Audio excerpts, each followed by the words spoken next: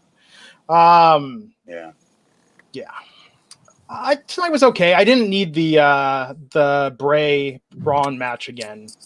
No, nobody did tonight, and that match. Showing that match, it's one thing to show the Boneyard match, which has been revered as one of the best things they've done, but to show a match that you just aired a month ago in front of that empty arena with nobody in it. Tonight's SmackDown, unfortunately, is the result and product of the COVID-19 situation. I mean, they only had X amount of people to use.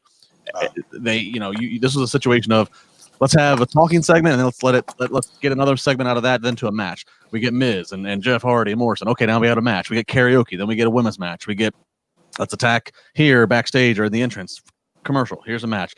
They only had so many players to work with. They got Sheamus at home. Sheamus doing stuff on Zoom and sending stuff in. I mean, it's tough because we talk about how we want to, on the one hand, having WWE and AEW still going, it does try to give us a distraction. And you have no other live sports. And also it's good. It gives us things to talk about on this podcast. But the other flip side of it is as they're trying to do it in this COVID-19 situation in Florida, and then you start losing people, now that affects the quality because it's hard to tell regular stories when you're potentially losing guys and girls for weeks on end. So that's what tonight was a result of that. It was just a very average show because they were gluing it together, so to speak. Hey Justin, did I mention the fact that I've been walking and knocking doors since 9 a.m. today? And my stopping point was to my campaign manager, I've got to go do the Wrestling podcast. He goes, what's that? And I go, it's a podcast I cover for SmackDown. I have to go to it. He's like, but you're doing so good. Are you sure? I'm like, yep. And here I am. Just want to point that out one more time because I'm deliriously tired. My shirt is soaked. Oh, I'm sure. And sweat because it's been raining here. Do you think rain slowed your big man down here? Nope. So, Matt, you want me to show this, what you sent me? Please. Okay. So I won my very first straw poll. Straw poll is kind of like, all right, yeah, it may be like the world's tallest short person winning something like this, but nonetheless, it means I had a video versus my opponent, and we both said what we're about, why we're running. My opponent's a 16-year incumbent running in the Republican primary versus me, who is seeking 20 years, and I smoked that ass. So I want to thank everybody if you helped and to contribute, which I don't think you did, but nonetheless, you guys is loving support because I didn't want to do that. Glenn, I was so tempted to go on Twitter and say, folks, you got to help your boy out here. But I didn't want to do that. I wanted it to be the people that are from the east side of Seminole County to legit vote on this. So it's a better gauge on how I'm doing. And if I had lost, I was like, okay, I got to pick it up.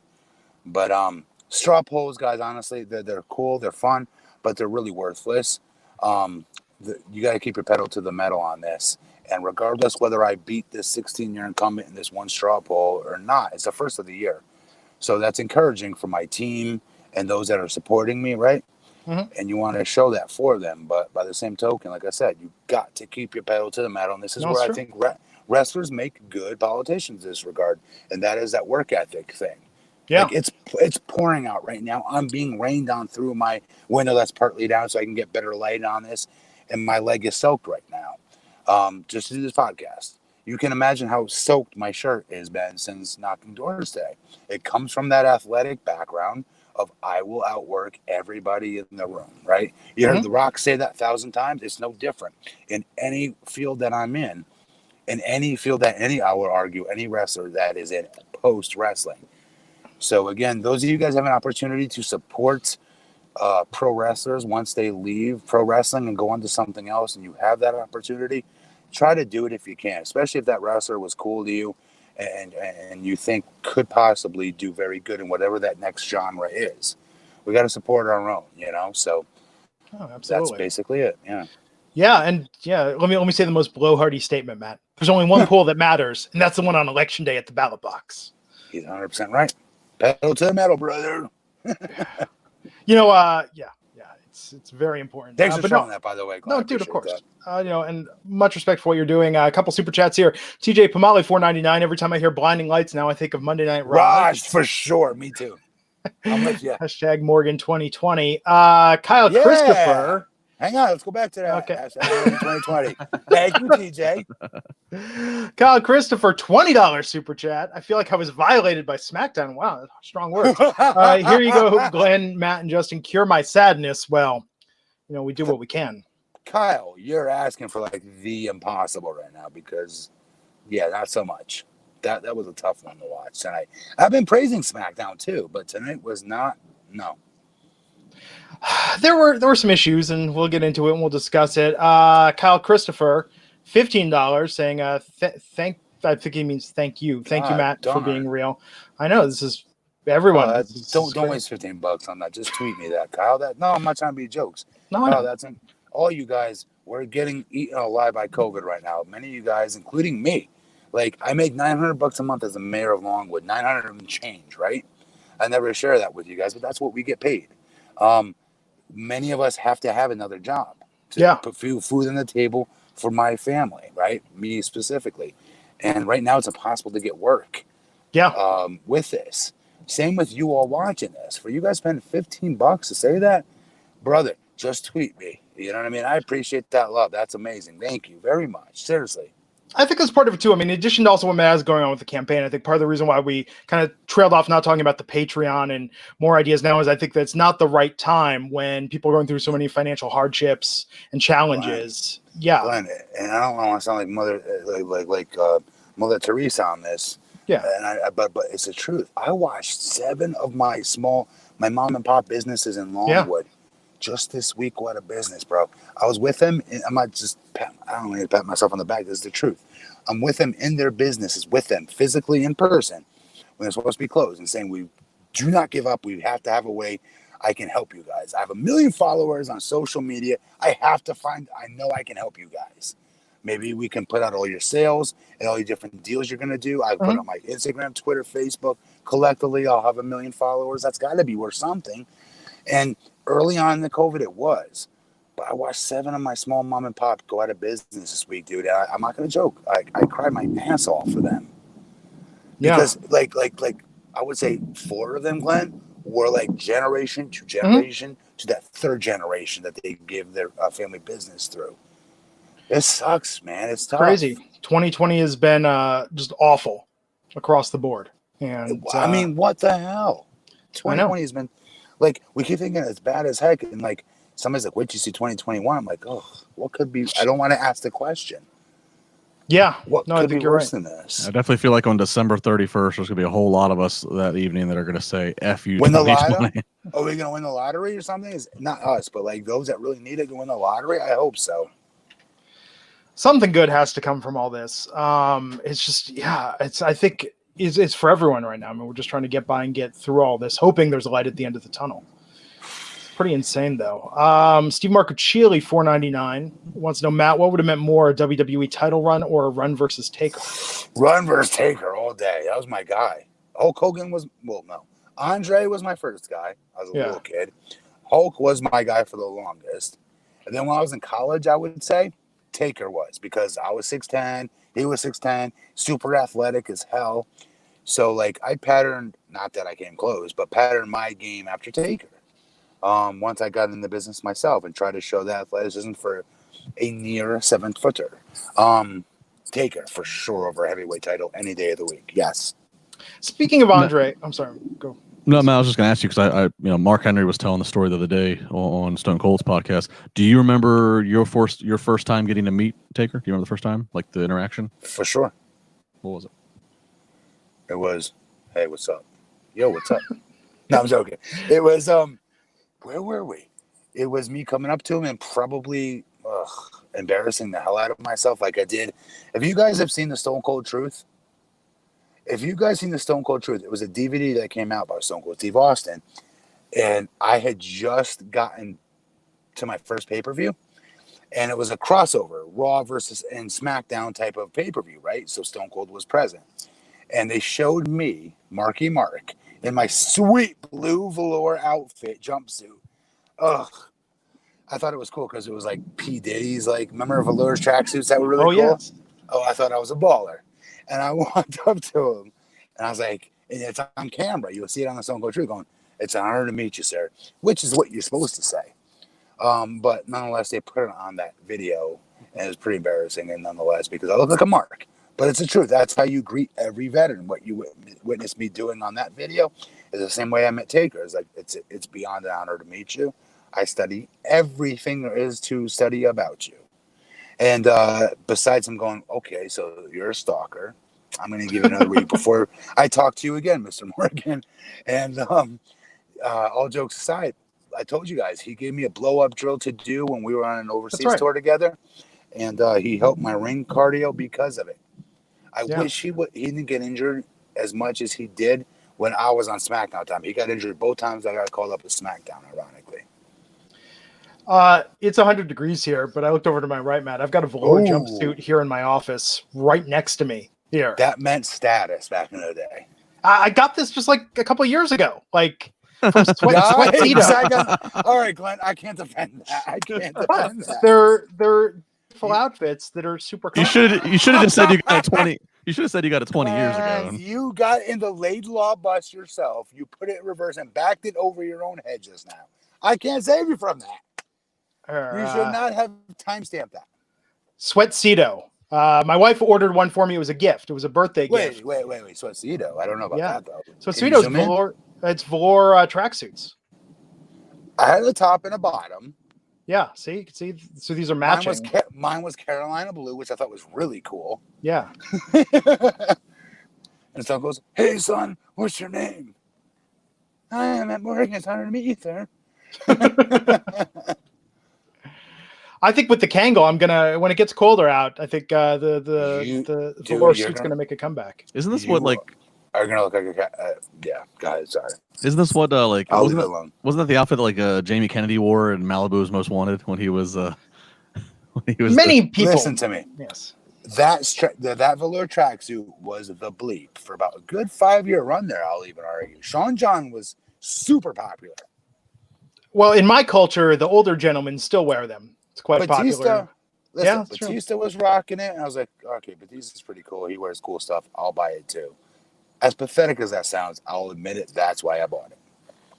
I think they look fresh. I mean, like for me, like, and we talked about this in 2000 at Burlington Coat Factory. They had a Fat Farm powder blue, like crushed velvet, like velour style tracksuit, and I didn't buy it. I kicked myself about this for 10 years. Glenn, for 10 years. Yes, guys, I swear to God, it's my witness. One Christmas, my wife got me the whole setup you just said. Yeah. The whole setup you just said, including the store. And that's why, it's telling that story. That's why my wife ordered me the Sweatito for, I think it was Christmas or my birthday a couple of years ago. I still don't get what Sweatito is about. Well, it's just, it's a website. Sweatito, they sell velour tracksuits. That's all they sell. They call it the Sweatito, like a sweatsuit tuxedo is like the name. This is still a thing? People still wear these? Sweatito.com. All right. Keeping it moving, folks. On to the next match. This is way more interesting than SmackDown, dude. I agree with you. Unpaved $5. What do you think of Kota Ibushi meeting Vince? Who? This was a story that was told a little bit by Kenny Omega and somebody else just recently that resurfaced. I guess Kota Ibushi, he was backstage at NXT TakeOver in Dallas a couple years ago. And did Vince trip him or wedgie him or something? No, the story goes that and Omega, I guess, confirmed it, that Ibushi was very just. He does not walk on eggshells, and he gave Vince a high five and did not know that was Vince McMahon. So what? Exactly, that's the story, though. But there you go. It resurfaced this week. It was something. $5. There you go. Should I be cooler to all the fans at home watching when I used to come through my matches and come to the girl position, dark, live, SmackDown even, right? And go this or this, and he'd give me the truth on that, right? And if he gave me this, I would walk up to him and say it to my face, do it again, and he would be like, ugh. So like, who cares? What was Vince's reaction after he got jumped by the Mexicools on your last SmackDown segment? That I already knew. I knew. You just knew. No, I'm dead serious. I knew my time was up. I wasn't sure, but obviously, come on. They were giving them a huge push at the time, though. So I wasn't like, I was like 50-50. I didn't know. Well, and back to this Kota Ibushi thing, the significance being obviously that WWE was looking at maybe signing him. They never ended up signing him at all. And it's just a random thing that he happened to be backstage in a random pass in a hallway and he high fives Vince McMahon, but apparently did not know that was Vince McMahon, which I don't know if I believe that. What? I'm answering the guy who's asking to pay the $5. Not you, but Kenny Omega like having a B-zoner about it there. Nate Monroe, $1.99 super chat. Can I do it? Nate Monroe, $1.99 super chat. Matt, were you a fan of Ultimate X-Men? Yes. And TNA? Yes, I was, because they all did stuff that I could never do in a million years. Especially AJ. No, was it Kaz or AJ that did that insane bump? Guys, for the X match, you don't know what it is. It's when the ropes are above the ring in an X form, right? One of those two, I could have sworn it was AJ, that did a full flip back bump off of one of those. Do you know what I'm talking about? It's a pretty risky bump. No. Maybe it was Sabin. Full flip back. It's either Sabin or AJ. I'm sure I'm butchering that somewhere. But yes, absolutely. I was a huge fan of it. I used to beg Russo to let me be in one because I could just jump up and grab the X down and just literally jump maybe 5 inches tops. You know? I told him, give me a run with the X Division title because it would be hilarious. As a heel, I'd be such a jerk about it. You know what I mean? And it would kill all of the smart marks, opportunities to come watch TNA and be happy about their, ooh, look, our X Division in action. You know what I mean? I would totally butcher that across the board. Chin locks, bear hugs, I would kill it. Test of strengths. Test of strength. I'd be such a jerk about it. Yes. Yeah, but Matt, did you ever have a karaoke competition?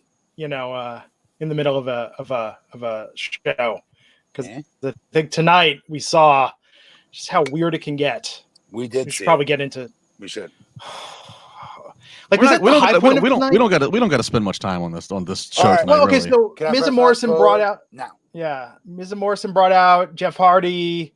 They showed a recap of everything that's gone down. Looks like Extreme Rules. We're gonna have Jeff versus Sheamus in a bar. It's gonna be in a bar, like a pub. Of course it is. Why not have an alcoholic be in a bar, right? That's awesome. That's what Miz and Morrison said. Miz and Morrison said, you will have home field advantage being in a bar. Have a bar fight with Sheamus. This isn't cute. This isn't funny. This was me. No, it's not. Again, I'm very proud. I don't pretend to sweep this under the rug. I'm super out there, and I will argue I was one of, if not the first pro wrestler that wasn't scared to be blackballed talking about being an opioid addict. I mean, that's serious. Go back in time and read the interviews online. I was a TNA at the time. They backed me on it, which I was really surprised by because it was in an era in which you did not talk about addiction. They set up school functions for me to go talk at. I was like, wow. This is another reason why I was so emotionally invested in TNA. It really is. And why I didn't go back to WWE sooner. One of many reasons at the time. So I'm thinking to myself, I just got sober, right, off of opioids. And I was watching this today really quickly. And I'm thinking, my wife's going, can you imagine if they did that to you? You just got sober from, let's say opioids, Matt, just from your, painkillers. And they actually pick your own rehab doctor's office to, shoot the match in. What would that make you feel like? Just fresh to being clean. I'd be like, that would be incredibly effed up. I would think they're trying to take advantage of my sobriety instead of giving me some time before then taking advantage of it, maybe, right? I don't know. I did not like that. I did not think it was cute. And that's me personally. Thousands of others, millions of others might be like, oh, that's pretty cool. I don't know, though. Me personally, I did not like this. I mean, I think my laughter at it is because of how crass it is and how sort of cheap. It's why don't they give them a faction of guys in hoods and be like, get it? It's Alcoholics Anonymous. And they're backing up Jeff because he's sober now. It's if you're going to just go for the cheap shtick and gimmick, go all the way with it. But this just seems silly. My problem with it is this. We don't know where he's at sobriety-wise. That's true, too. I didn't know. I do not mean to say anything negative about Jeff Hardy, but I feel like when they were telling the story, I feel like they sort of glossed over. Did they, Justin, maybe you remember, did they leave out? I feel like maybe they left out one of the more recent things that happened? Because wasn't it like within the, and again, I do not mean to disparage Jeff at all, but No, I of feel course like not. there was, We know you. I feel like there was something more recent that they didn't cover in the story. So we don't know where he's at with it, which is why it's interesting to have this angle. Yeah, I don't recall well enough if they did or did not to answer. I don't know. But it certainly, aside from is it in good taste or bad taste, it definitely seems like this could be another match that is pre-taped and edited and done in a cinematic style. It seems like they're making the whole pay-per-view and most of it all pre-taped. Can I be honest though? And like you're doing with Sheamus, I'm friends with Sheamus. I like him a lot, respect him a lot. Is this who you're just throwing this to? What pisses me off about this is real life to Jeff. This is a big deal. I know. And you're throwing it to Sheamus in just some frivolous storyline? No, I'm not okay with that. If this is like a WrestleMania headline match, cool, let's go here. If it's not, stay away from it. You don't know where that attic is at. I don't like it. I know I sound like a wuss or a prude or whatever you guys want to call me. I don't care. I'm just speaking from my own perspective. I don't like it. Yeah. Brian Elliott, $5 saying, Matt wanted to say, appreciate everything you're doing in life after wrestling. Also, your feud with Sting in TNA 09 with Main Event Mafia was always one of my faves. So you're the one, Brian. No, I'm joking. Brian, that was one of my favorite highlight videos of all time, was me trying to sell myself to the Main Event Mafia. That's when I really felt myself as a character the highest and the most, because I knew what the outcome was supposed to be. The outcome was supposed to be me being Kurt Angle at Bound for Glory, until my boy Vinny Rue changed it on me. But nonetheless, it didn't matter. I had a 6-month storyline where I went through everybody Main Event Mafia. Mick Foley, Booker didn't want nothing a part of it. I don't blame him. We had no build in that match versus me versus Book, so I don't blame him. But others, I think it was Nash and a bunch, Steiner. I went through everybody one by one to get to Kurt, and it was my favorite storyline I've ever been a part of. And I was supposed to beat Kurt. I don't know why Vince changed it. It is what it is. I'm not no hard feelings. Obviously, you have to be a mark to have hard feelings this long later, right? But thanks for giving a shout out. I appreciate that, Brian. Thank you. And Carmel, I review crisps and I love sports. €4.99 euros or pounds. Saying, hi guys, stayed up this side of the pond again for you guys in SmackDown. Do you guys think they're wasting Jeff by continuing the Sheamus feud? This is kind of like what 100%. Jeff is much better than just talking about addiction and this and that. If there's a teaching lesson in this, cool. But that's not what they're doing with this. Yeah. If you're Miz and Morrison, who are my favorite, they're one of my favorite acts. Mocking it, making fun of it. There's nobody learning from it. Yeah. So stop. There's no reason for Jeff to go here. I don't like it. And Jeff is way above Sheamus. Just saying. P.S. He's a Hall of Famer. Maybe Sheamus one day will be, but not now. Now in the UK, you guys know what crisps are? Say it again. In the UK, you know what crisps? When they Come say on, crisps. son. Fish or French fries? No, crisps are chips. Chips are fries. I said biscuits. Biscuits are cookies. No. I guessed correct. Say it out loud. So crisps. I said fish or French fries. No, they're neither. No, crisp is a potato chip. Chips are French fries. I guessed correct. They're French fries. Crisps are potato chips. Yes, chips are French fries. Yes. Chips are French fries. That's what I said. Okay. It's a whole different system. And digestives. I didn't say that. That's a whole other. You just witnessed me gooch from Different Strokes, Glenn Rubenstein right there to get my point across. But I was wrong. I'll admit it. It was funny, Justin, when you said this could be like a cinematic match or cinematic style. I thought you said Cinemax style, and I was like, "Ooh, a Cinemax style match that actually would have potential." No, remember your friends used to call it Skinemax back in the day. Yeah, oh yes. That was always the rare one. You know, some people had HBO, some people had Showtime, but you get that Cinemax family that made the sleepover. So Kyle Christopher, $20, saying, I'm very blessed right now. Don't worry about the money. Consider it karma for what SmackDown was and the entertainment you all provide us. Hashtag Morgan20. Much love from New York. Kyle, you are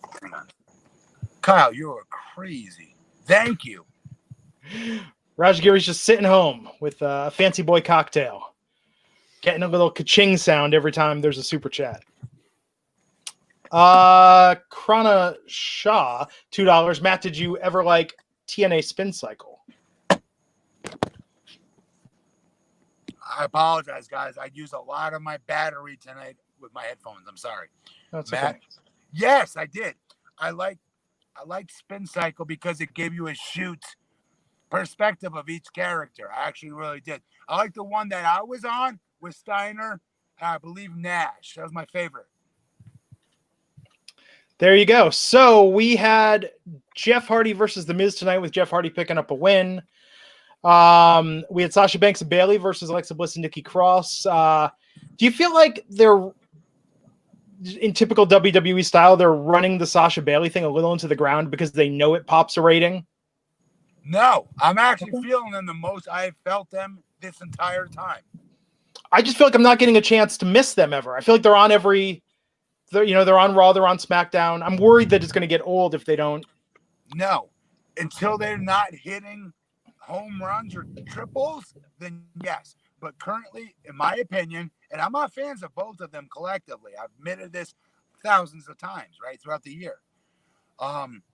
They're hitting triples and home runs every time I see them on TV. I'm just being honest. Yeah, they're working, and I also think WWE has kind of the mind made up of this is that they have a destination, which is SummerSlam. Oh, I don't know. But I think WWE has the destination of SummerSlam. That's what they want. So I think they're probably trying to keep pace to make sure they don't lose any momentum with the story. I think it's great. I just think Raw, SmackDown, like they're fantastic. I'm just saying, like, but this is in true WWE fashion. This is how people get sick of things. Absence makes the heart grow fonder. Yeah, but again, it's not like they got players on the bench right now, so it's not like you even have a lot of people. If these two ladies are healthy, which obviously they are, thank God, then you just got to kind of run with it right now. So, Jenny Lynn, $2. Jeff Hardy versus The Fiend, thoughts? I was thinking, would I like the Jeff Hardy storyline more if it was Bray? Matt, I think Sheamus is being very callous, and even Miz and Morrison and how they're like making fun of Jeff's issues. With Bray, do you think it would almost be too real, and that could be better, but that could also be more intense? Can you guys hear me? Yeah. Definitely more intense, for sure, of course. Yeah. I agree. Justin? Yeah, I was just gonna say the Fiend would, like, right now with Sheamus and Miz and Morrison, all these comments, it's very surface level. It's very just, oh, you're an alcoholic, you'd be great at a bar or home field advantage. The Fiend, it would be a lot more psychological. It would be a deeper, I think, attack. More sophisticated. I wish there was a bigger payoff to this, though, because there are alcoholics watching this. I'm just going to call a spade, and they should be taking advantage of this in a good way. Yeah. I don't want to give the cheap excuse. I'm just putting this out there as just a question to you guys. Do you think they've done this before with Jeff Hardy. This is not the first time they've talked about his personal issues. I'm wondering, did they decide to go about this again because they have no audience? Jeff can't get his big pop. Is this something just to give, it's like they can't rely off of Jeff Hardy's back, and he's the guy that's getting some of the biggest pops of the night because you don't have a crowd. I'm wondering if that's what they decided to do. Almost like this is like their cheap out is, okay, we're going to get the sympathy by bringing out these personal issues because we don't have the crowd to respond to them. I feel like, and I mean, this isn't to put over an imaginary situation, but I feel like Bray, the alcoholism would be the surface, and Bray would talk about what are the real issues, Jeff. What's really, like it could go a deeper, darker place that would actually probably be more fulfilling. And Matt, to your point, probably more beneficial to have Jeff not just sort of give that, hey, I put that all behind me, I'm tired of letting down my family, which isn't to say that's not an admirable and good stance, but I think that Jeff could probably do a real benefit to talk about some of the reasons behind in his journey. Yes, big time. I mean, guys, I'm not saying this as politician Matt Morgan. I'm saying this as pro wrestler Matt Morgan. Every school, I've spoken to 140, I give it 146 different speeches just the last 2 years alone, in my count. And trust me when I tell you, it's not Mayor Longwood, Matt Morgan's coming to speak to you, folks. And that's why these kids get excited. It's former WWE superstar that gets these kids to the edge of their seats. And my job is to get up there and tell them my story on addiction more times than not, so they don't make the same mistakes and fall into the same pitfalls I do. So I don't understand how WWE, who's PG rated now, right? Yeah. How are they not taking this opportunity to stop trying to be cool and be slick with the internet crowd and deliver an honest to God PG rated message to so many millions of fans that could use this message? Forget fans, adults watching this too. How Yeah. many guys? This is I don't mean to get so off on a tangent about being too serious here. We're talking about pro wrestling and sports entertainment. I get it, but when you have an opportunity to help so many people that struggle with something like this, a mental illness front like this, because I don't care what anybody says, this is a mental illness to me. It is. Mhm. You have to take advantage of that and finish the story out to let those at home that are watching know you're not alone, guys or girls. You're not alone.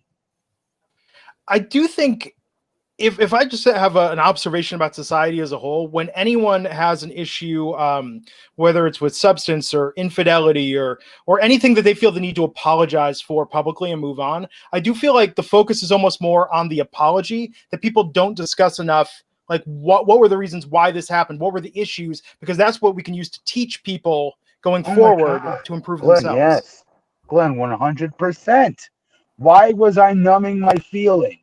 Yeah. WWE made it. I made it to the big dance. This is I've been dreaming of since I was 6 years old. Why the hell would I numb that? That makes no sense. Yeah. Until I saw my doctor who broke it all down for me. That's just a microcosm of an example. Now, those that choose alcohol, what's their reasoning on why they want to numb their feelings? You've got to break that all down. And once you do, I swear to God, you'll feel so good about being able to flip it around. WWE could use this with Jeff Hardy on so much of a higher level because Jeff talks across all spectrums, all demographics, all fans of all different shapes, sizes, makes, and models. Jeff Hardy is cool all across the board to any demographic, I will argue. Use him. I know Jeff, and I know he would love to be used for this, and I wish they would do it right. And I guess that's the key. So it's not so much the issue that they're using this, but they're using it in a flippant and almost trivial punchline way. Yes, there we go. We've solved it. We've solved the issue. Somebody forward this. Miz and Morrison should not be talking about it. That's what I'm saying. Sorry. Yeah. Mike Prescott, Buck99. I wish Big E would work with The Fiend. I mean, are they ever splitting New Day up? Bro, I wish they would because Big E is good. And he's a great promo on top of it. Yeah. I wish they would. Leonza Duncan, speaking of split ups, Leonza Duncan saying, did you notice Banks looking at that SmackDown title the last few shows? I did. I love it. Subtleties. Brian Berry, 499 saying, Matt, how was it facing Abyss at TNA Lockdown 2009? Oh, you mean when nobody knows this. If you'll notice, I was wearing a t-shirt in that match. Why, you ask? Because your boy here, Mr. MVP, will never miss a match. No, I just made that up. Was in a hospital with a staph infection. Ooh. And I pulled that. Hang on. In retrospect, this was pretty stupid. All right, bear with me. I pulled that out, and I did not want to miss this because if you'll remember, this match versus Abyss was a very big match for me at the time with TNA. And it was my turn, I believe, to get a win against Abyss. And it was going to catapult me somewhat. Mm-hmm. And so I wore a t-shirt in that match and an elbow guard to protect me from my staph infection. I had a staph infection in my right rear deltoid. So I had all this gauze, these bandages in there. And I ate a black hole slam that, oh my goodness, because you get bumped right on that. Mm-hmm. And you'll see my face. I was like, oh my God, Chris. But it was a huge win for me if I remember correctly. And I didn't want to miss it. You know what I mean? In retrospect, maybe that was stupid. But it was a huge match for me at the time. Good question. Now, Nate Monroe, Buck99. Matt, what did you love and hate about the 6-sided ring? I hated the fact that I looked like I told Hogan this, and it changed his opinion on the 6-sided ring. I'll argue because I always had Hulk's ear. I really mean that. It's the fact that I felt like a huge kid in a playpen.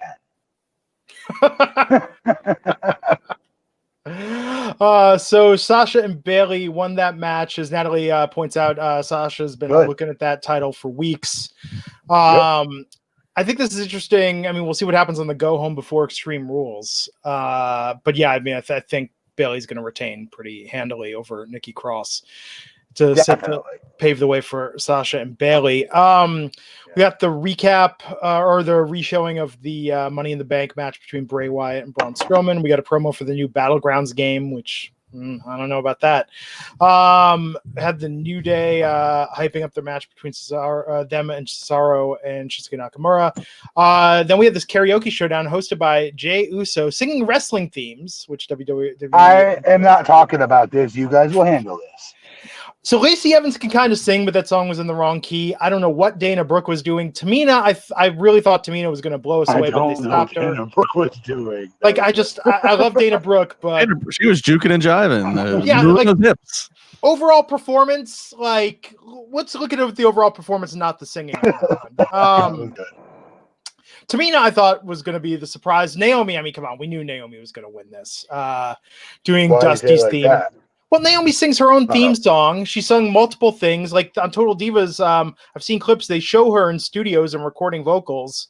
So to me, it was like, well, here's the one we know as a singer. She does everything. They should call her Slash.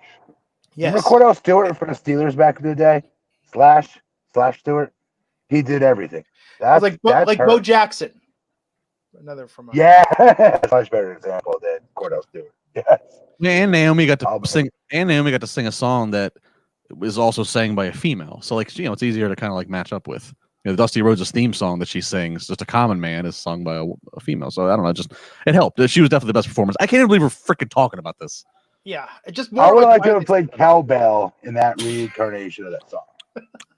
He's just a common man. Yeah. Matt, that should be the headline. Matt Morgan's willing to play cowbell for Naomi. That's what a fan he is of her work. Hashtag never enough cowbell. Never enough.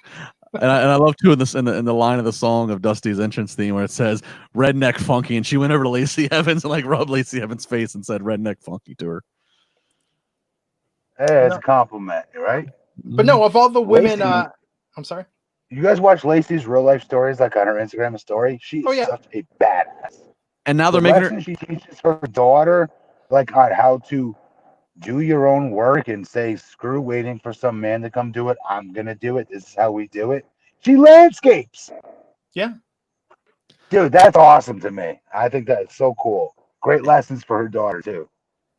Well, and now because Lacey lost to Karaoke and then a battle, and then she ended up attacking Naomi, now she's back to being heel. They made her heel now in a match against Naomi. Because they're stupid. And they have an American hero playing heel. It is the stupidest, most backwards world.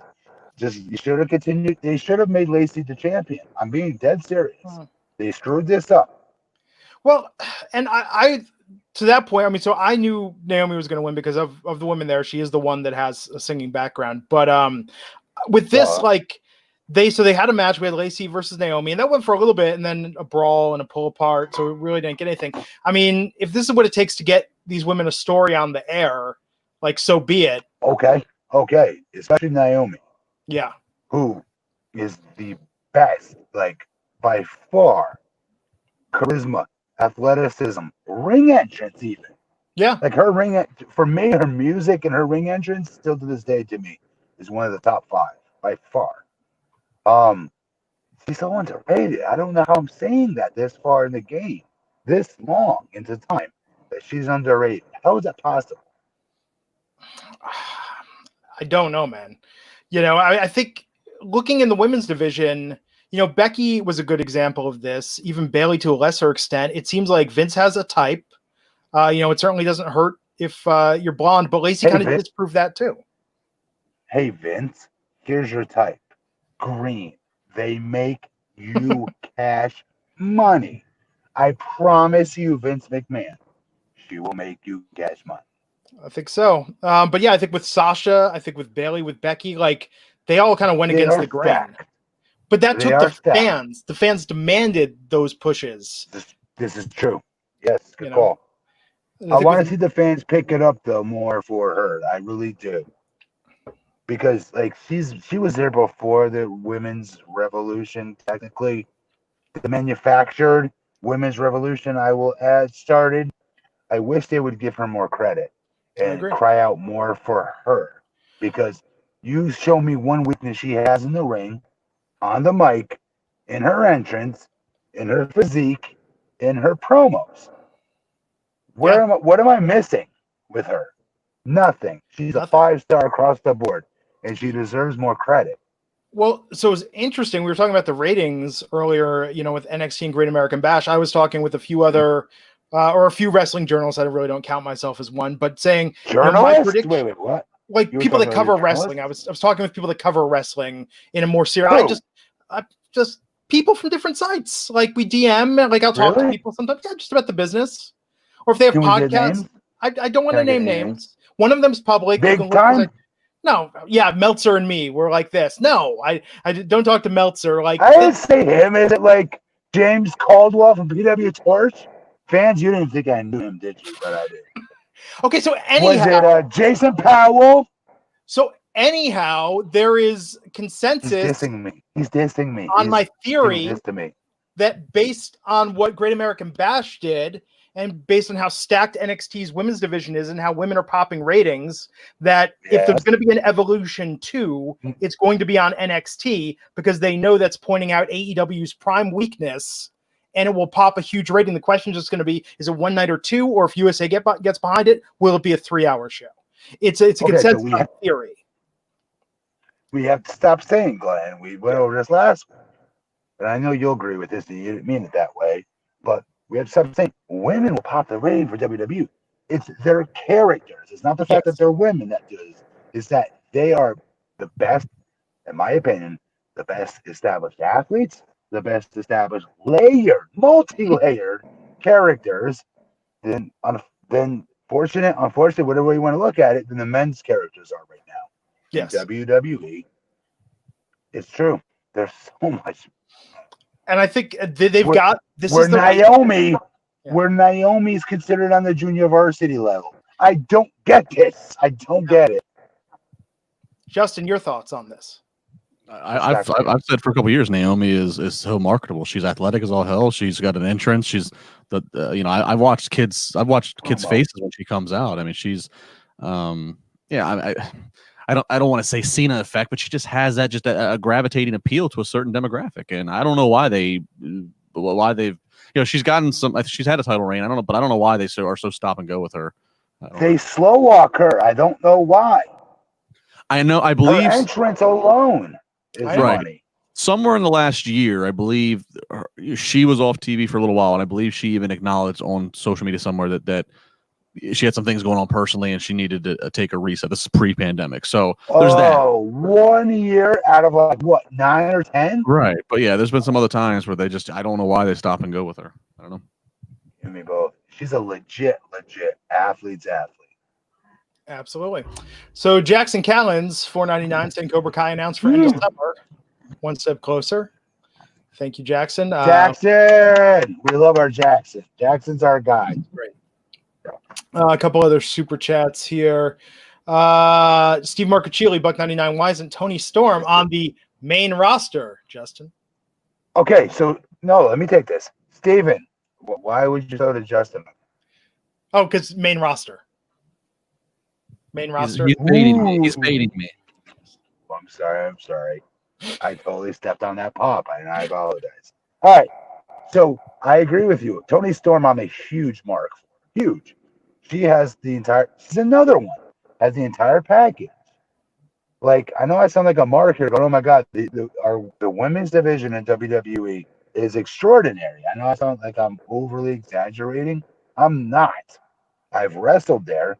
I've seen Beth Phoenix, Mickey James, and and I would say like maybe 3 to 5 others that could get in the ring and give me a run for my money, and I would argue could be that were better than me, no question. As female wrestlers versus any male or female wrestlers. But nowadays there's like 20 of them at least, and you just threw Tony Storm out there. I agree. Well, She should be on the main roster. And I agree 100%. well, but she's not American. I don't even know if she's in the country right now. I don't know. She's not American, so I don't even know where she's at. She might not even be in the country. If she's not in the country, that's going to stop everything. TV. Can't you do stuff with TV? Yes, you can. Promos, right? Back from your country where you're shooting from, right? You could do it. I think she's money. I totally do. Yeah.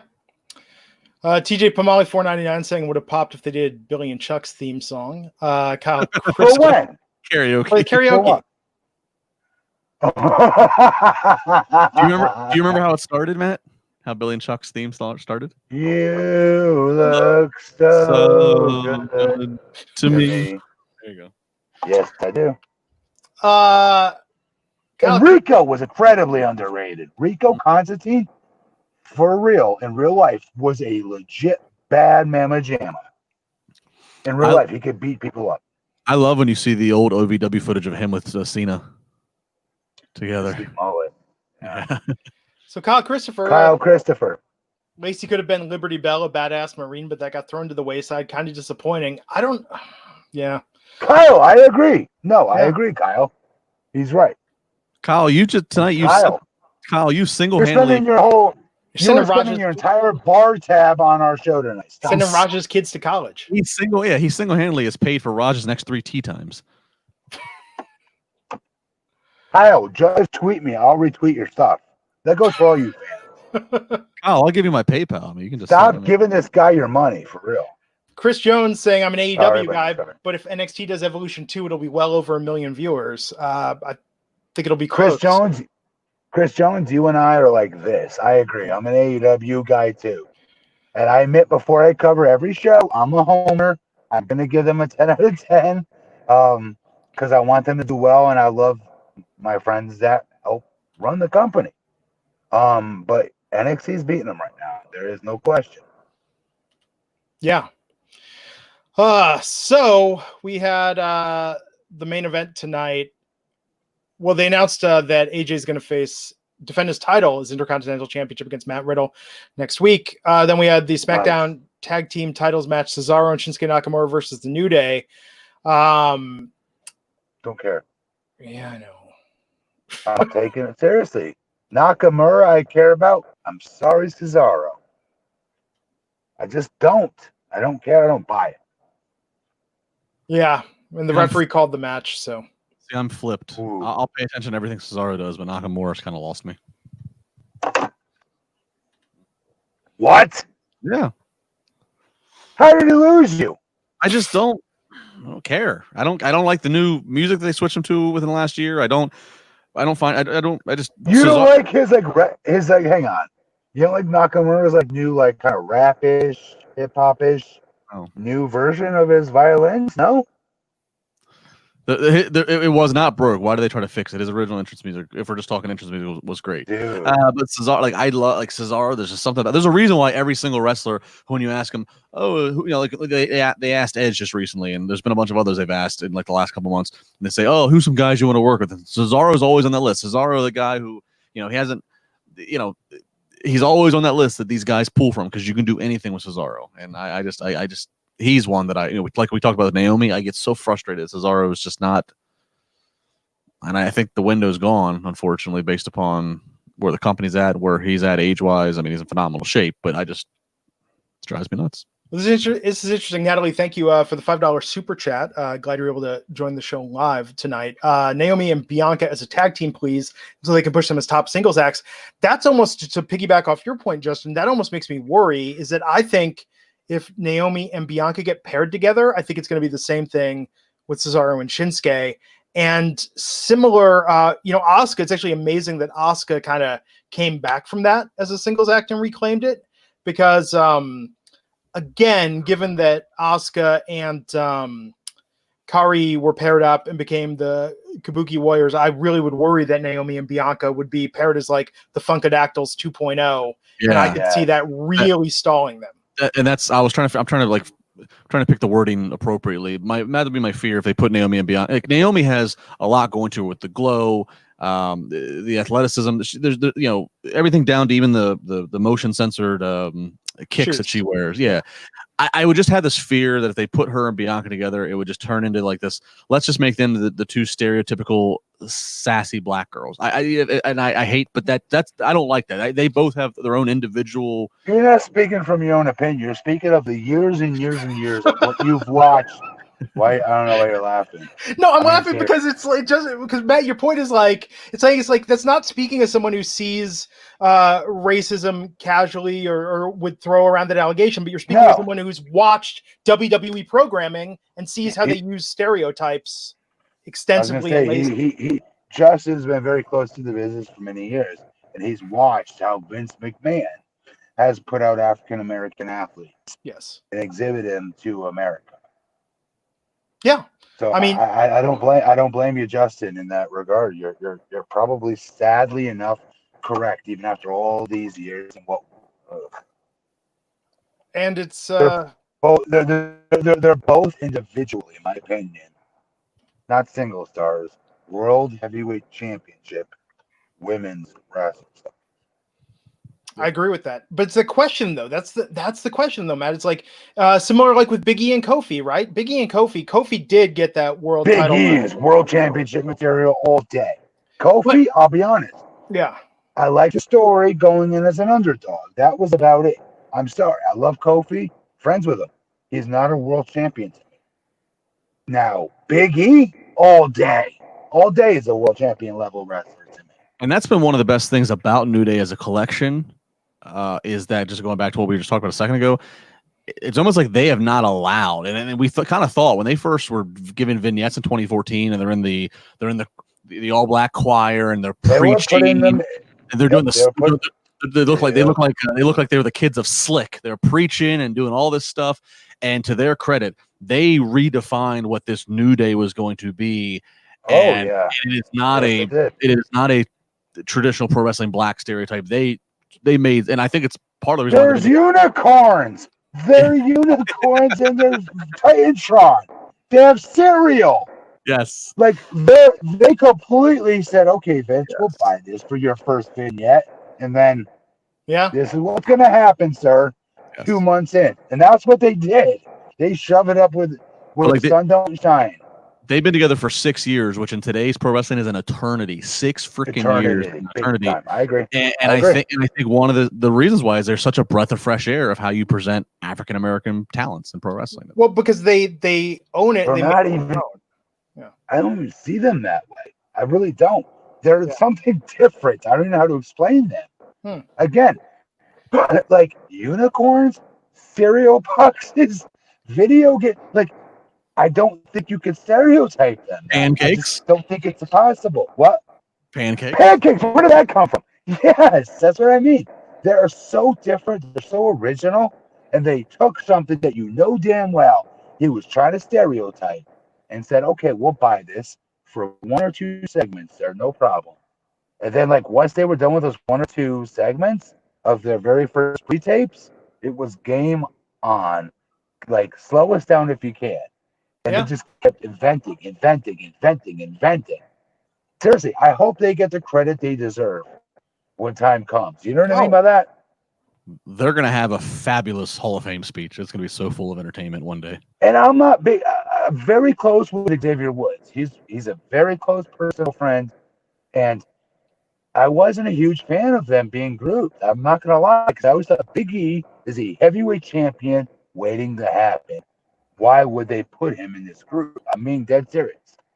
And holy crap, it's the best thing for him. It was the best thing for all of them. And I will I'll just flat out say, they broke every stereotype that you could possibly have about an African-American wrestler in today's wrestling business. And then some. Video games, throw that in there too. Yeah. So, unicorns, cereal, flapjacks or pancakes, whatever you want to call them. bright video neon games, colors. bright neon colors, and just I could have sworn they brought out an ice cream cart one night. Like They did. they're all over the place. They're like a cartoon to me. They're a cartoon. Yeah. And they stuck it where the sun don't shine. And anytime somebody does that, I just you guys don't understand how rare that is. So It maybe never there's happened. hope. And let's Maybe not there's leave. hope. And let's Sorry. not leave out the run of when they had what was Francesca when they were playing. Oh the yes. horn? Yeah, he was on the trombone. Yes. Yeah. Xavier. So maybe there's hope Who, now. by the way, is or is about to be Dr. Woods, by the way. No big deal. Yeah. Just chilling as a pro wrestler, got my PhD. What? Yeah. WWE, advertise that. Natalie pointed out Naomi and Bianca have teased being a tag team. I think if Matt, to your point, I think you got to play the game and get Vince to put you on the air, and then if the fans pop, you can start taking risks and rise above what they're giving you. Yes, Hopefully. 100%. And what sucks though, what New Day had that they don't have is the fans in the arena to do it with. Oh yeah, that's true. Right? I think Naomi and Bianca in front of a live crowd. Who? I want to see them face each other. Quite frankly, who between the two has more charisma? Justin, you go first. I'm gonna give just out of veteran and seeing more years of her. I'm gonna give it to Naomi slightly. Ooh, Glenn. Okay, so here's a weird comparison I was going to make. Charisma. I just want charisma. Charisma. Well, I was going to say I give Bianca by a hair. Like Yes. I think Naomi. Okay, here's a good way to flip it. Right. I think Bianca on the mic, but Naomi, like her swagger, her moves, like Naomi visually, like she could be in a silent movie and you could just watch Naomi and she communicates so much. Like she doesn't need to say anything to communicate her character, her energy, like her facial expressions are great. I think them together, like it wouldn't be like a female version of New Day. I think they could be over and this could be a little out of left field reference. I think they could be more over like Enzo and Cass were if they pair them up and had a live crowd and they got their shtick down. You know? Listen to me. Yeah. Hang on. Listen to me. They would gut, capital G-U-T, gut Bailey and Sasha. Yeah. Gut them. For charisma, in-ring, promos, entrances, they would destroy those two. I'm sorry. Yeah. That'd be a good way to break them up. I would have them debut as a team, the first big pay-per-view match against Bailey and Sasha, have them destroy them. That's what causes Bailey and Sasha to break up. And then, as cool as everybody thinks Sasha is, including me, she's mad cool right now. She's grown on me huge. With that said, she could not hold a candle, not even a spark, to either one of those two. On a mic or in body language of, I own this shit. No way. No way. Natalie's saying, I'd rather see Bianca versus Naomi, but I love them both so much, selfishly want them on my TV. I think whatever it takes at this point. Natalie, I agree. That would be a pay-per-view match. No joke, I would pay money to watch, for sure. But to see them take those two out, I'd pay even more money for it. Just saying. Ahmed Al-Yafe saying, thank you, Justin. They ruined everything for Nakamura. Everything. He still has his surfing, at least. Ahmed, are you agreeing that Nakamura sucks with Justin? Don't agree with that. I didn't say he sucks. Stop putting words in my mouth, Morgan. I didn't say that he likes sucks. Cesaro better. That means he sucks. Nate Monroe, Justin, when we start in the Family Matters podcast? I know. We got to make it happen. Nate, don't encourage that. It's happening. It's going to happen. Hashtag nerds. Nerd. So Nate Monroe asked Matt thoughts on Sanjay Dutt and Monty Brown. Where does that come from? Am I missing something? I don't know. Sanjay Dutt, think the world of him, incredibly intelligent, a very underrated worker who was put in a BS stereotypical, in my opinion, character that he was forced to play, but made it work, got it over when I was with him in TNA. Monty Brown, I got to work on the indies. He left TNA when I started. But I ate a pound or two on the indies before I got to TNA. I like Monty Brown. I think he's a good dude. Didn't he leave TNA? Didn't he come? Was it? Did he leave TNA and He come went back to WWE. be part of the ECW? ECW. Yeah. Yes. And what is Marcus Convor? Yeah. Yeah. Here we go. He did good. Vince supposedly liked him. $4.99 Justin Cortines. Matt, what's your most awkward fan encounter from WWE or TNA? I mean, it's interesting. I've never had one. And I'm not trying to say that just to dodge a question. I'm thinking because I grew up as a lifelong fan. So nothing anybody's ever asked me, I was like, oh, you dork, go away, or like, and belittle them. You know what I mean? I never had anything weird happen, honestly, no. You didn't get annoyed at the being swarmed at the airport or being swarmed at coming into a hotel early in the morning after driving 5 hours? Hell no. No way. What about at the gym? What happened in my head? What about at the gym? There's rules at the gym about approaching wrestlers. There are rules. Not for me. Here's why. I was 7 years old at Penfield Beach Pavilion in Fairfield, Connecticut. Paul Roma was there with his manager. And me and I got all the other camp kids that I was at the beach with that day. The summer camp that I was part of. I was like 6 or 7. And I go, holy crap, that's Paul Roma from wrestling. Like, we don't know who he is. I'm like, come with me. You're gonna want his autograph. So we all came. There's like 50 of us. I'm not joking. 56-year-old, 50 different 6 to 7-year-olds, all swarming Paul Roma, looking jacked, sunglasses on, looking like $1 million on the beach. And I'm like, can I have your autograph, sir? And he's like, no, you can have autograph, kid, beat it. And like some guy with him that was his manager, like, what are you doing? I was like, isn't this Paul Roma from wrestling? And they're like, no, he's Paul from the flower shop, kid, beat it. And I was really embarrassed by that. And like all these other campers that really just met me that first day of camp were like, yeah, you're an idiot, Matt. You know what I mean? I was like a jabron that whole summer because Paul Roma punked me as a 6 to 7-year-old. Let him yet. So, lesson learned. When I became a pro wrestler, I was the clear opposite of that. I was like, F that. Any situation I'm in, I don't care where I'm at. I'll take a photo, I'll sign an autograph. You're never too cool for school to do that for a frigging fan that puts food on the table for your family. You're an asshole if you do any less. There you have it. Tammy pointing out that if you listen to New Day's podcast, they talk about it in the early episodes. And Xavier Woods said to Vince at one point, if this doesn't work, you can fire me. So I've listened to those episodes. They're very good. I highly recommend listening to New Day's podcast. The first couple episodes are about the history of the New Day.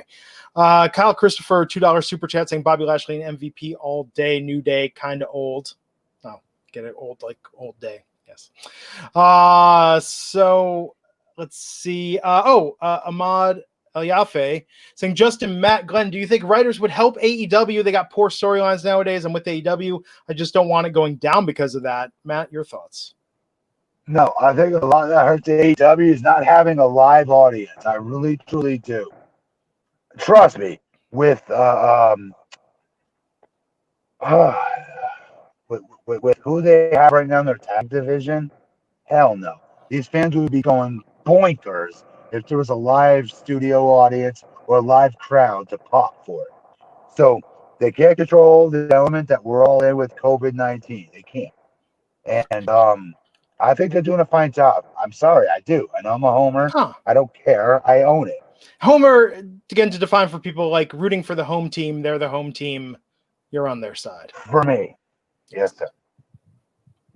I don't think a room of writers would be a good thing for them. No, I think part of the charm they do have is the fact that there's not as many cooks in the kitchen, and they do let the talent be far more hands-on with things. That said, I don't think you need a room of writers, but I'll be interested to see as they go on in time, and especially what you with Dean Malenko, Billy Gunn, Arn Anderson. Right. I think can't handle it. They're doing it. Yeah, I think guys like that who can help keep an eye on just like some continuity or hey, this guy. Yeah, I think that they are.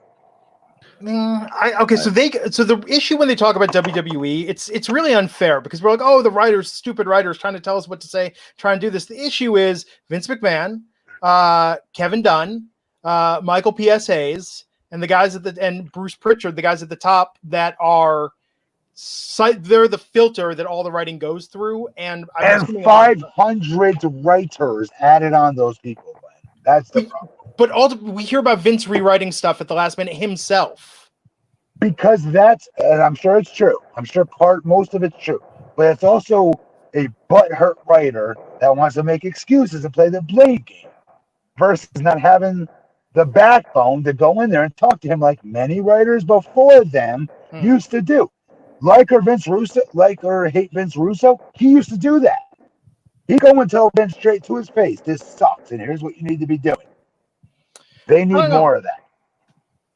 So I talked to a lot of former WWE writers. And nobody's ever heard of? Well, and I'm certainly not going to name them, but I'm saying that it's interesting to see that a lot of them have gone on to do other projects and have success with it. And I'm telling you, when you hear about... Well, no, I'm not going to name people. I'm just saying they've had people that have worked from them that have gone on to work in writing video games. They've gone on to work video games? And other facets of TV. They come from the soap world. I mean, you see people that have had success. It's not that they're bad writers, but what I'm saying is that it's an environment that is not conducive to creativity that doesn't fit Vince's vision. And yes, the buck stops with Vince. This is true. We'll be better off when the buck stops with Hunter. And I think that's where NXT is shown. And so I'm saying someone like a Jimmy Jacobs, for instance, is proof that or Ryan Ward. I'm saying there are people that we know that have been responsible for very good material that show that it's not that the concept of writer. Ryan Ward's a good writer now? And you don't like NXT? And the work he did there in NXT? Or I know Ryan Ward. I didn't know that. I know Ryan Ward. He's doing good? I didn't know that. What show is he working on now, Justin? I know NXT. He famously he's was the head writer on. Yeah, he used to be the head writer of SmackDown once upon a time, and then he's since been more part of Triple H's camp. God, I am so old. I remember Ryan Ward. I like Ryan Ward. That's good. Yeah. I've had to hear that for him. He's a good dude, actually. Or look at Dwayne Johnson's. Dwayne Johnson's producing partner, who was with Brian Gewirtz. Yeah, Gewirtz. Yeah. He's making moves in Hollywood and doing stuff. I'm just saying that we've had former writers for WWE on this podcast, and I'm just saying that Brian Gewirtz also, for the record, thought it was a smart idea to have me stuck. I'm just gonna put that out. A guy who graduated magic cum laude with a public speaking degree. 165 IQ. Look it up, folks. No, I'm not exaggerating. It's online. Feel free to Google it up. Do you think it was more a yes man thing though, because Vince hyped it as I've had this brilliant idea for a long time and I'm bestowing it upon you? Yes. No one wanted to be the asshole and be like, Vince is actually a really terrible idea. Yes. But what I would think would be a curious experiment. Okay, TNT knows drama.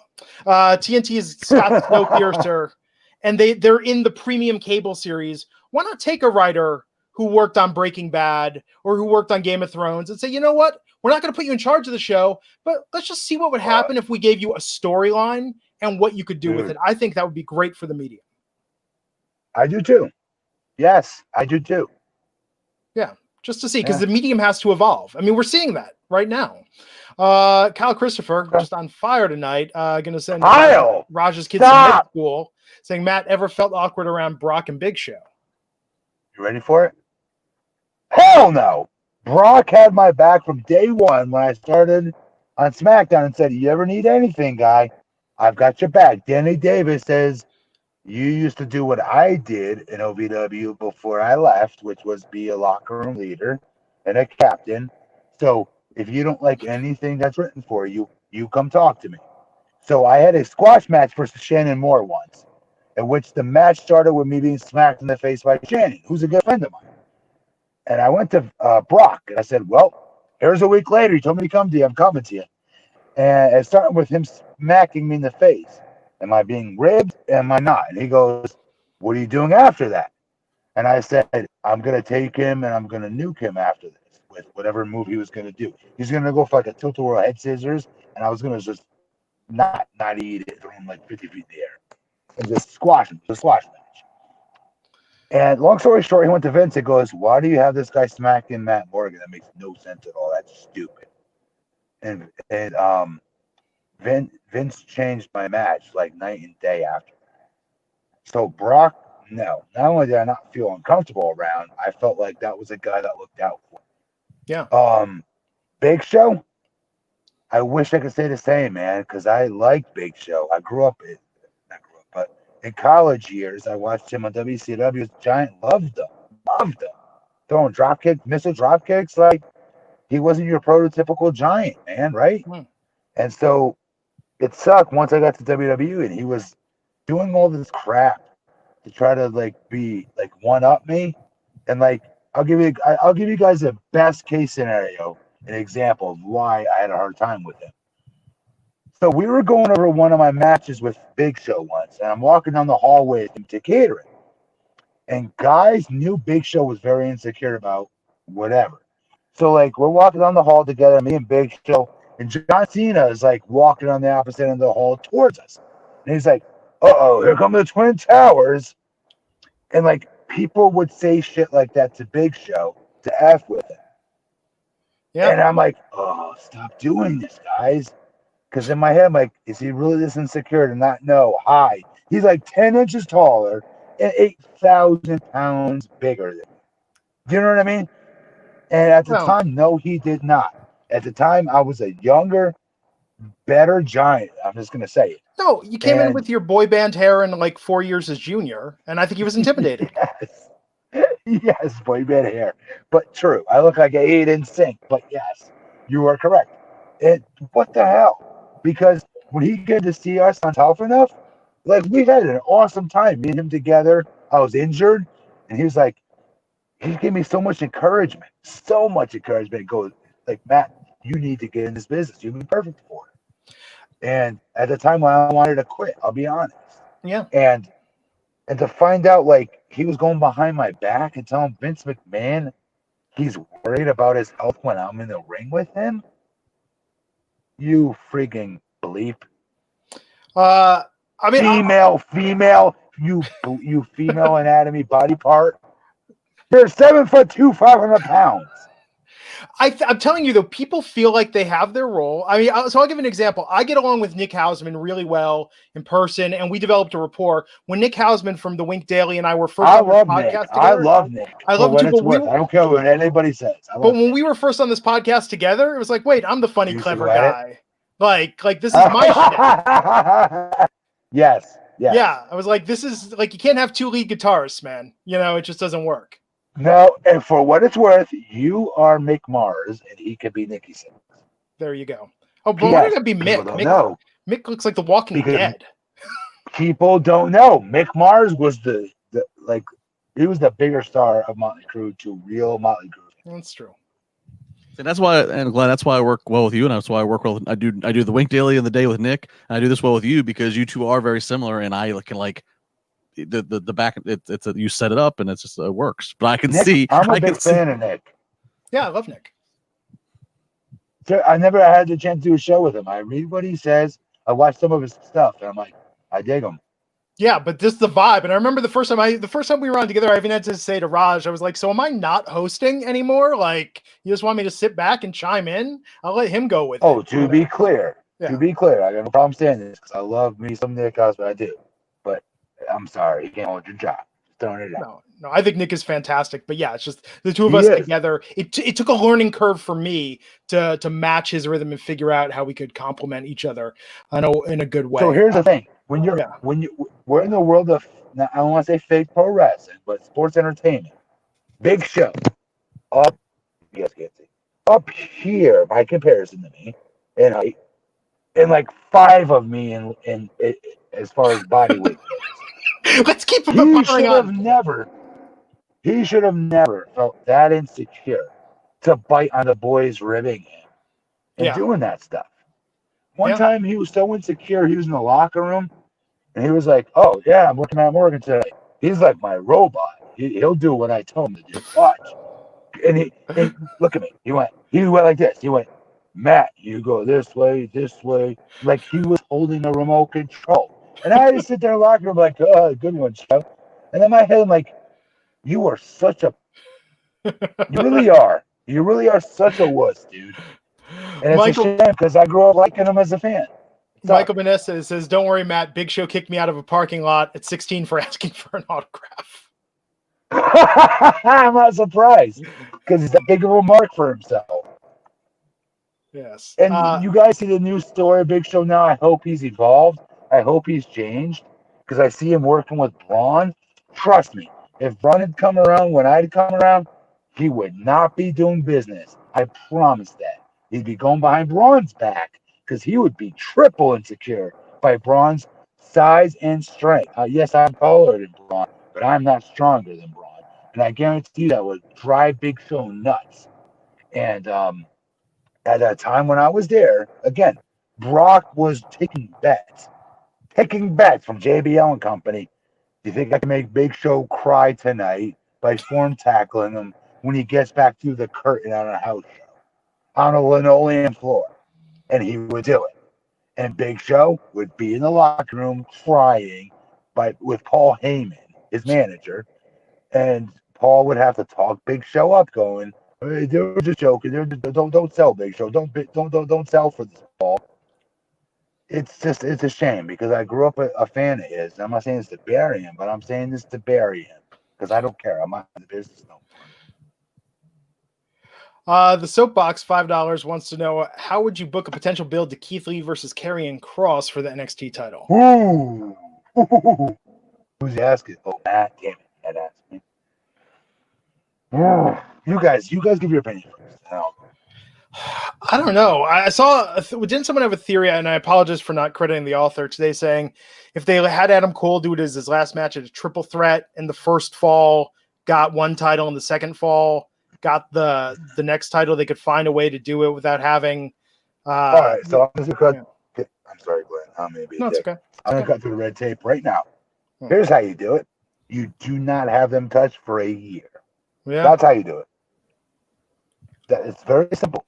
You don't have Frankenstein go against the Wolfman for an entire year.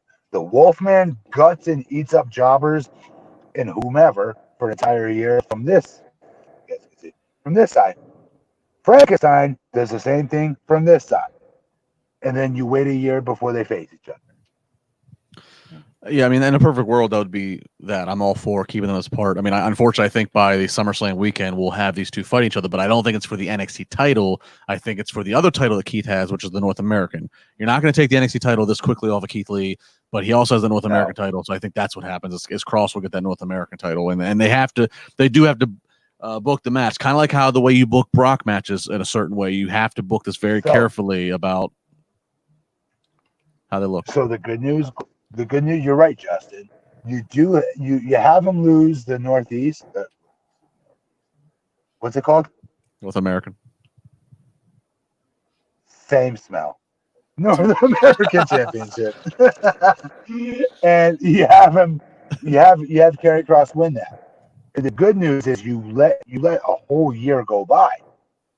And then you're in the back of every fan's mind is, as badass as Keith Lee is, he did lose to Karrion Kross at one time for that North American title. And when they build to that a year later, it'll mean something. Okay. Pete Evans, thank you for your $4 super chat. And appreciate that. And let's see, what else do we got here? There we go. Tony Metris and LL not so cool Glenn. Thank you. Appreciate that. That wasn't a super chat. You put that out there on purpose, you Mark. I don't just read super chats. Now, I've explained this again. Okay. I feel like I have to tell people this. Keeping up with the super chats keeps me from reading other chats, because what I don't want to do is I don't want someone to spend money. If at all possible, I want to read what they're saying.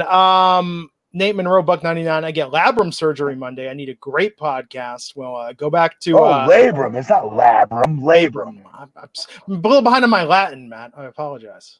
It's not Latin. It's the freak. Okay, whatever. Labrum's not Latin, really?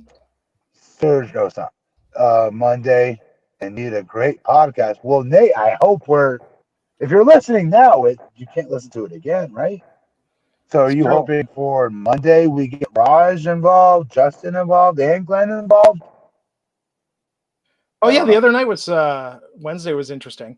And by the way, fans, you all sold Oh, Matt's Way frozen. too much for Raj. Why did I freeze that face? Yes, there you go. All right, listen. Why did you all sell way too hard for Raj coming on Wednesday nights? We need to settle down, fans. Yes. He is the 4 between us 4. He is the Paul Roma to our 4 horsemen. Gonna say Yes. How dare you oversell it like that? So I just want to point this out, Matt. If you look at the labrum definition, origin Latin, right there. But it's pronounced, but you pronounced it wrong. Everybody, labrum. Labrum. Yeah. When have I used that word ever? You've never heard of a torn labrum? It's a very common injury. No, I guess not in the circles I run in. You don't have a lot. You mean you don't have a lot of torn labrums in the podcasting sales world? Oh, I just got some Blue Chew and Manscaped. God damn it, I tore my labrum in doing it. Trying to get those sponsors. Make it. Oh, I'm stirring that vegan chili. Oh, there goes my labrum. I had vegan chili cheese fries tonight that I made at home. That was probably the high point of my week. Did. So let me tell you for the homemade fries. Remember as a kid, because you go out to fast food, no one has a deep fryer at home. So you go out to fast food and you get the French fries. Then at home you always get the fries you make in the oven. You're always like, yeah, these are good, but they're not like restaurant quality fries. Okay, I'll do you one better. I had microwave French fries. I had to eat after school every day. They were soggy as hell. Micro Magic, the ones that were supposed to be like fast food. Yeah. They were in a red box. Yeah. Yes, Micro Magic. I remember. So I just wanted to give a shout out to the fine people at Orida, who now, in addition to making the best tater tots on the market, are selling what they call fast food style fries. And I made these in the oven in 15 minutes. Like, this tasted almost as good as fast food. It was incredible. Hey, Glenn, does Goya make French fries? Jesus. Not even going there, Matt. Do they? I've actually never bought a Goya product in my life. So I see all people talking about Goya. Maybe just not big on the West Coast. I don't know. Okay. I get my chickpeas in a can. You're missing out.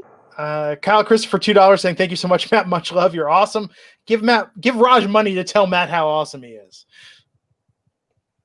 Thank you, Kyle Christopher. Good look, Kyle Christopher. Stop wasting money. Kyle Christopher, he must be invested in Amazon or something, because he said earlier he's doing great right now during this pandemic. He must be Amazon up or something. Good. I hope all of our fans are doing good. Ahmed, I'm sorry, your super chat scrolled off, but he was saying that I believe the writers bring stuff to the talent, and the talent, I don't know. I don't actually know what his point was exactly. I apologize. It's like he had something to say about the writing. Trying to scroll through all this. The chat, it's hard to keep up with the chat room. Let me give a shout out to our moderators that keep the channel. I know Tammy, and we have moderators on our channel that keep it in line. I believe Tammy is one. I'm trying to think of all the names. I don't have them off the top of my head, but I know we have moderators. I believe Tammy is. Tammy, I apologize if you're not actually a moderator, but I've always been under the assumption you were. Well, do we have a lot of trash talking going on in that we need moderators? No, YouTube in general has a problem with people doing spam comments, like just saying, hey, go here to like. I got you. Watch my. I'm not even going to make the joke. But What.com? Yes. So thank you to our moderators. Well, shout out to Tammy's not a moderator. Benny is. Benny, I apologize. Tammy, why aren't you a moderator? Benny, get yours. Own yours, Benny. I agree. That's messed up. That's terrible, Glenn. I thought Tammy was a mod for some reason. Benny and the Jets. Tammy should be like a 5th show member. I agree. Forget 5th. I'd rather have her. She could bump Raj. She's 4. Oh, easily. P.S. My wife is flagging me in. I've got to go. Okay. Kyle Christopher saying Raj should give us all a raise after tonight. Probably won't happen. It won't happen. Yes.